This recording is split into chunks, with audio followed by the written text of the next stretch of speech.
आक्षेप आहे तुमचा? मी तांबवडीचा शेतकरी आहे. आमची जमीन MIDCसाठी प्रस्तावित होणार आहेत.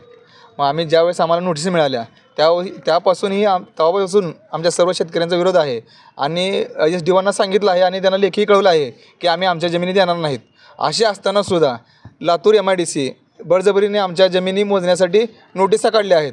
या नोटीसला आमचा विरोध आहे आणि जर या नोटीस आमचा विरोध असतानाही जमिनी अधिकाऱ्यांनी मोजल्या तर आम्ही पूर्णपणे अधिकाऱ्यासमोर आत्मदान करणार आमच्या सर्व कुटुंबासमवेत.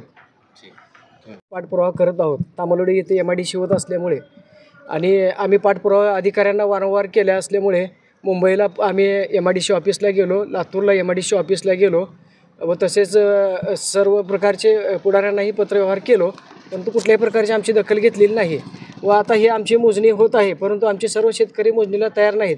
जर असा जर घाट घालत गेले तर ज्या दिवशी आमची मोजणी असेल त्या दिवशी सर्व शेतकरी आम्ही आमच्या जिथं मोजणी होईल तिथं आत्मदहनाचा इशारा दिलेला आहे कलेक्टर साहेबांना. आता आज जिल्हाधिकाऱ्यांसोबत बैठक झाली, बैठकीत काय झालं? जिल्हाधिकारी साहेबांनी प्रथमतः लातूरचे प्रादेशिक अधिकारी जे आहेत भांबरे साहेब त्यांना फोन केला व फोन करून त्यांना विचारणा केली, बाबा तांबवडीचे शेतकऱ्यांनी तुम्हाला नोटीसला उत्तर दिलेलं होतं, परंतु त्या नोटीसला तुम्ही उत्तर त्यांना न देता त्यांची मोजणी कशी आधारे करतात. प्रथमतः त्यांचं म्हणणं ऐकून घ्या, जोपर्यंत त्यांची संमती येत नाही तोपर्यंत मोजणी करू नका म्हणून असा आदेश दिलेला आहे.